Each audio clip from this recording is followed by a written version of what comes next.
Hello साथियों, नमस्कार। आपके अपने यूट्यूब चैनल पर हार्दिक अभिनंदन व स्वागत। दोस्तों, आज हम फिर बहुत ही महत्वपूर्ण एक टॉपिक है। आज हम फिर महत्वपूर्ण टॉपिक संधि विच्छेद के महत्वपूर्ण प्रश्नों का अध्ययन करेंगे और ये बहुत ही महत्वपूर्ण है। बार बार भर्ती परीक्षा में पूछे जाने वाले प्रश्नों का ही अध्ययन करेंगे और हम इस प्रकार इन प्रश्नों का अध्ययन करेंगे कि अच्छी तरीके से समझ में आ जाएं और ये सभी हम व्याख्या सहित करेंगे।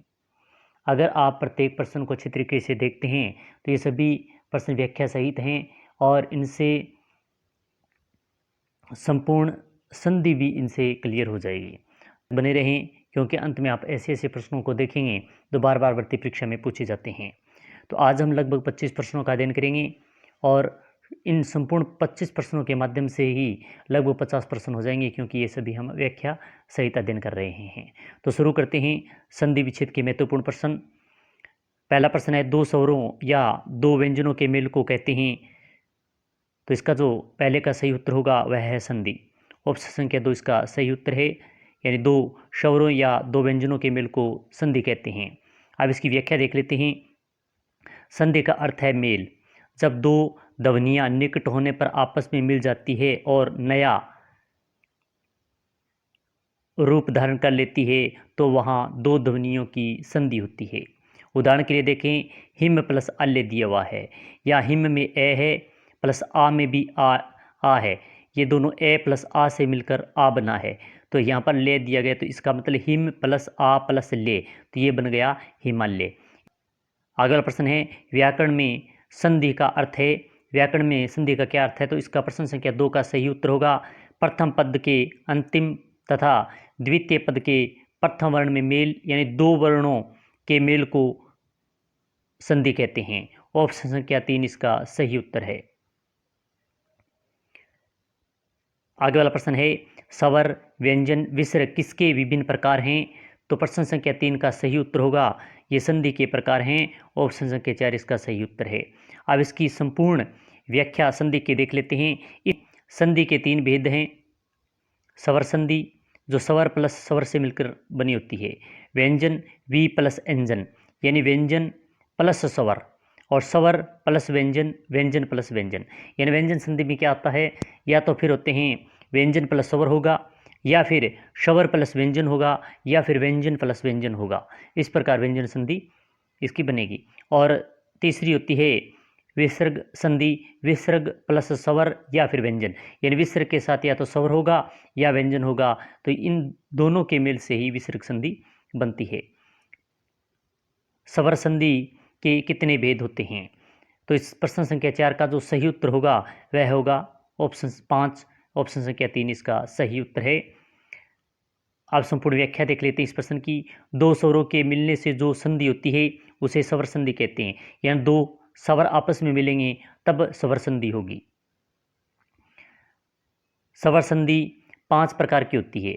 दीर्घ स्वर संधि, यण स्वर संधि, वृद्धि स्वर संधि, गुण स्वर संधि, अयादि स्वर संधि। इस प्रकार यह है स्वर संधि के 5 भेद होते हैं।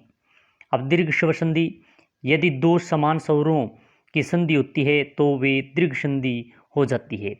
इस कारण इसे दीर्घ संधि कहते हैं, यानी दो स्वर आपस में मिल गए तो वह दीर्घ संधि होगी। अब इसकी उदाहरण देख लेते हैं इसका। जैसे यथा ए या आ प्लस आ या फिर ए, तो ये मिलकर आ बनता है। जिसे इस प्रकार से अधिक प्लस अधिक का अधिक हो जाएगा। अधिक इसमें कै में ए और ए है, तो ये दोनों मिलकर आ हो जाएगा, तो यहाँ पर का बनेगा। इसी प्रकार ई या ई प्लस ई या ई के बढ़कर मिलकर बड़ी ई हो जाती है। इसी प्रकार जैसे ई या ई प्लस ई या ई, ये मिलकर बड़ी ई हो जाती है। रवि प्लस इंदर, तो दोनों मिलकर बड़ा ई बन गया, तो ये बन गया रविंदर। इसी प्रकार उ या ऊ प्लस उ या ऊ, ये मिलकर बड़ा ऊ बन जाता है। भानु प्लस उदय भानुदय, इस प्रकार की संधि विच्छेद हो गई। अब देख लेते हैं गुण स्वर संधि। इस संधि में स्वर ए आ का योग ई से हो तो ए बन जाता है, यानी ए आ का ई से हो तो ए बनेगा, ऊ से हो तो ओ बनेगा। यानी ए आ का अगर ई से योग तो ए बनेगा। अगर ए आ का ऊ से योग हो तो ओ बनेगा, और ए आ का री से हो तो अर बन जाता है। ये गुण स्वर संधि में नियम लगता है। जैसे महा प्लस ऋषि महर्षि, महा इसमें महा में हा में आ गया, री आ गया तो अर बन गया तो महर्षि बना। इसी पर राज प्लस ऋषि राजऋषि बना। अप प्लस इक्षा अपेक्षा बना। अब देख लेते हैं वृद्धि स्वर संधि।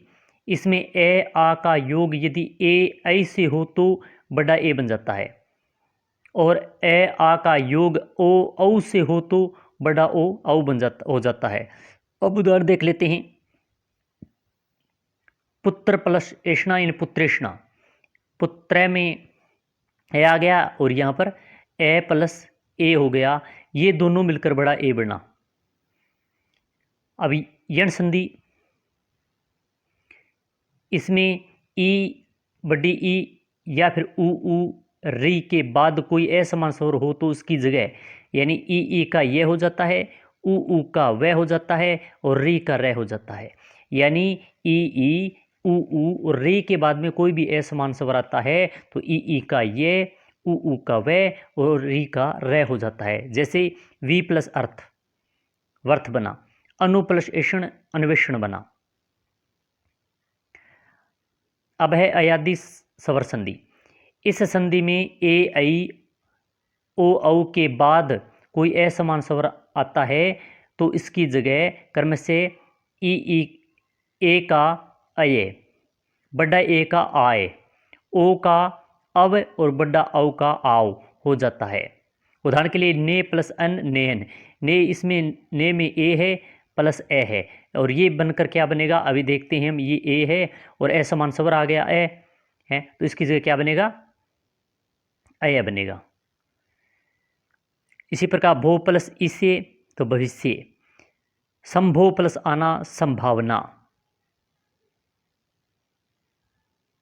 इनमें से कौन सा संधि शब्द सही नहीं है, यानी जो 4 दिए गए हैं संधि विच्छेद और आगे उसका शब्द भी दिए गए हैं, तो इन शब्दों में से कौन सा संधि विच्छेद सही नहीं है ये बताना है।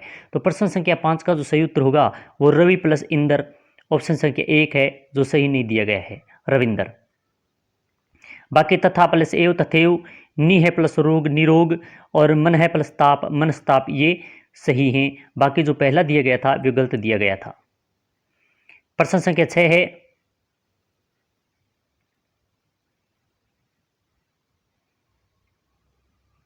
निम्नलिखित में से अयादि संधि के लिए कौन सा कथन सत्य है। जो 4 कथन दिए गए हैं इनमें से बताना है कि कौन सा कथन सत्य है। पहला है ए आई ओ के बाद कोई असमान यानी असमान स्वर आए तो क्रम से आओ अय आब हो जाता है, ये गलत दिया हुआ है, ये तो नहीं होगा। ए आई ओ औ के बाद कोई असवय वर्ण आए तो अय का ए का अय का आए, ओ का औ और औ का आओ, ये भी गलत दिया हुआ है। ये सभी विपरीत दिए हुए थे, उल्टे दिए हुए हैं। ऑप्शन संख्या 3 कहता है ओ औ के बाद कोई ए वर्ण स्वर आए तो क्रम से अव आव हो जाता है, तो इसमें अव आव नहीं आएगा, ये भी गलत दिया हुआ है। और ऑप्शन संख्या 4 कहता है ए ऐ के बाद कोई ए सवर्ण स्वर आए तो क्रम से ए आओ, ये भी यहाँ पर गलत दिया हुआ है। तो इसका मतलब ये प्रश्न छठा है वो डिलीट हुआ था क्योंकि इसमें चारों ही ऑप्शन गलत दिए हुए हैं।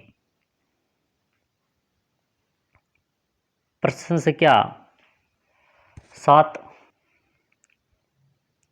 अयादि संधि में बड़ा ए के बदले क्या हो जाता है, यानी अगर इसमें बड़ा ए दिए गए तो इसके बदले में क्या होगा ये बताना है। तो प्रश्न संख्या 7 का आए यानी ऑप्शन संख्या 2 इसका सही उत्तर होगा। आगे वाला प्रश्न है रसोत्पत्ति शब्द संधि से बना है जिसका निर्माण इन वर्णों के मिलने से हुआ है। यानी रसोत्पत्ति जो शब्द दिया गया है ये किस वर्ण से मिलने से इसकी उत्पत्ति हुई है वो बताना है। तो प्रश्न संख्या 8 का जो सही उत्तर होगा वो ए प्लस ऊ, ऑप्शन संख्या 4 इसका सही उत्तर है। प्रश्न संख्या 9 है अन्वेषण शब्द में कौन सी संधि है। तो इसका जो प्रश्न संख्या 9 का जो सही उत्तर होगा वह होगा यण स्वर संधि है। ऑप्शन संख्या 3 इसका सही उत्तर है। अन्वेषण में यण स्वर संधि है। प्रश्न संख्या 10 है, किस शब्द में स्वर संधि है? तो प्रश्न संख्या 10 का सही उत्तर होगा अन्वेषण। ऑप्शन संख्या 1 सही दिया गया है। स्वर संधि है मगर ये यण स्वर संधि है।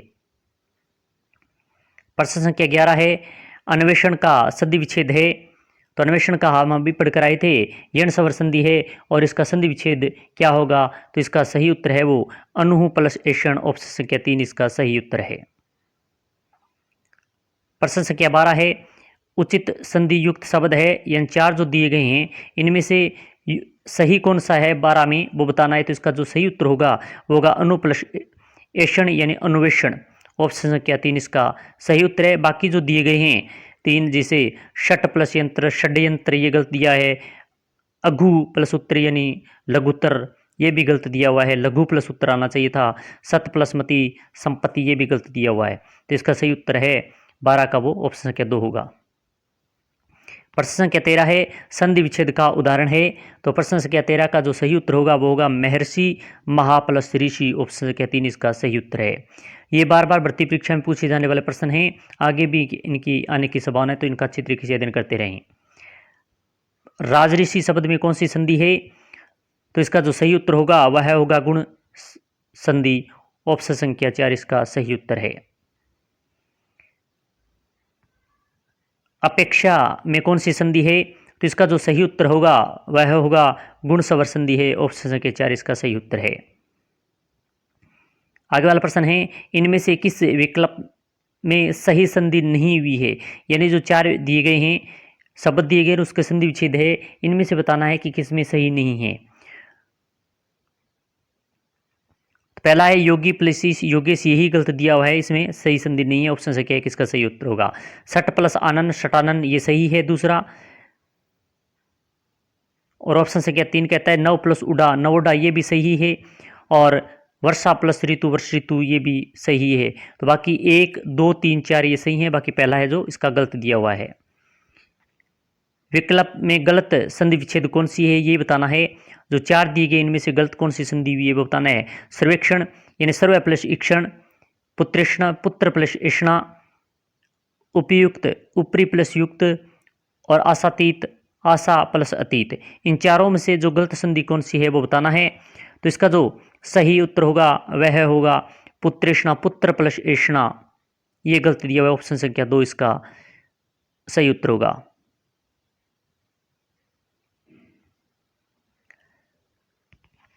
अब व्याख्या देखिए, पुत्र प्लस ऐसणा यानी बड़ी ए की मात्रा यहाँ पर नहीं आएगी, वहां पर बड़ी मात्रा दे रखी थी, इसका वो गलत हो गया। आगे वाला प्रश्न है, उपयुक्त शब्द का सही संधि विच्छेद होगा। तो इसका जो सही संधि विच्छेद होगा वो होगा ऊपरी प्लस उक्त। ऑप्शन संख्या 1 इसका सही उत्तर है। किसमें सही संधि है? तो जो 4 दिए गए हैं, उत्तर प्लस ऐन उत्तरायण, तथा प्लस एव तथेव, सत प्लस मति सदगति, और सत प्लस गति तो सदगति। इन चारों में से जो सही संधि है वो बताना है किसमें है। 3 में गलत है, 1 में सही है। तो ऑप्शन संख्या जो 4 दिया गया है सत प्लस गति सदगति, ऑप्शन संख्या 4 इसका सही उत्तर है, बाकी 3 गलत हैं। उपयुक्त तीनों विकल्प में देखें तो वहां पर दिया हुआ था उत्तरायण, तो उत्तरायण होता है, उत्तरायण नहीं होता है। और दूसरा तथेव, तथेव में 2 मात्रा आती है। और सन्मति यहाँ पर सदगति दिया हुआ था, जो इसका सन्मति आएगा। तो ये 3 जो गलत दे उनका सही इस प्रकार होगा उत्तरायण, तथेव और सम्मति। आगे वाला प्रश्न है, किसकी संधि गलत है? जो 4 दिए गए इनमें से संधि गलत किसकी है वो बताना है। तो यह भी प्रश्न क्या है कि डिलीट हुआ था, क्योंकि जो ऑप्शन 3 और 4 दिए गए हैं सत प्लस चरित्र सचित और सत प्लस शास्त्र सदशास्त्र, ये दोनों ही गलत हैं। इस कारण ये ऑप्शन जो प्रश्न संख्या 20 है वो डिलीट हुआ था। बाकी 2 सही हैं, पहला और दूसरा। अब गलत है तो सत प्लस चित्र में सचित्र इस प्रकार बनेगा, सत प्लस शास्त्र में सशस्त्र यानी अच्छा शास्त्र इस प्रकार बनेगा। जो दूसरा, तीसरा और चौथा दिया था उसकी सही संधि विच्छेद इस प्रकार होगी। संधि विच्छेद में से कौन सा है, तो इन चारों में से बताना है कि सही संधि विच्छेद कौन सा है। तो जो 21 दिया गया है इसका जो सही होगा सत प्लस शास्त्र, ऑप्शन संख्या 3 इसका सही उत्तर है। सत प्लस शास्त्र की संधि विच्छेद होगी, अभी हम पढ़ कर आए हैं, तो इसकी सही संधि विच्छेद क्या होगी, तो ऑप्शन संख्या जो 4 दिया गया है वह इसकी सही संधि विच्छेद है। किस विकल्प में गलत संधि है, जो 4 दिए गए हैं इनमें से गलत संधि कौन सी है वो बताना है। तो चारों में से जो दिग्ग प्लस नाग, दृढ़नाग ये सही है। पित्र प्लस अनुमति, पित्रानुमति ये भी सही है। तीसरा कहता है नदी प्लस अर्पण, नद्यर्पण ये भी सही है। और चौथा है सत प्लस शास्त्र, शास्त्र ये गलत दिया हुआ है। ऑप्शन संख्या 4 इसका सही उत्तर होगा। प्रश्न संख्या 24 कहता है कि किस शब्द में संधि नहीं हुई है, यानी जो 4 दिए गए हैं इनमें से कौन से में संधि नहीं हुई है वो बताना है। तो इसका जो सही उत्तर होगा वो होगा काजल, इसमें कोई संधि नहीं है। ऑप्शन संख्या 4 इसका सही उत्तर है। बाकी अतएव, सज्जन, जलज इसमें सभी में संधि है व काजल में कोई संधि नहीं है। 25वां कहता है निर्लेप शब्द का संधि विच्छेद होगा। तो इसका जो सही उत्तर है वह होगा नि है प्लस लेप। ऑप्शन संख्या 2 इसका सही उत्तर है। बाकी जो संधि विच्छेद है वो गलत दिया हुआ है निर्लेप का। बाकी नि है प्लस लेप इसका सही संधि विच्छेद होगा। तो आज हमने बहुत ही महत्वपूर्ण व्याख्या सहित लगभग 25 प्रश्नों का अध्ययन किया, जो परीक्षा की दृष्टि से महत्वपूर्ण है और बार बार भर्ती परीक्षा में पूछे जाने वाले प्रश्नों का ही हमने आज अध्ययन किया है। ये प्रश्न बहुत महत्वपूर्ण हैं, बार बार भर्ती परीक्षा में आते रहते हैं, तो आप इनका अच्छी तरीके से अध्ययन करें। क्लास अच्छी लगी तो लाइक करें, शेयर करें और चैनल को सब्सक्राइब करना न भूलें। साथ ही में बेल आइकन दबा के रखें, क्योंकि इसी प्रकार के नए क्लास का नोटिफिकेशन आपको मिल सके और आप अपनी तैयारी अच्छी तरीके से कर सकें। इसलिए अच्छी तरीके से तैयारी करते रहें, मस्त रहें और तैयारी करते रहें। जय हिंद, जय भारत।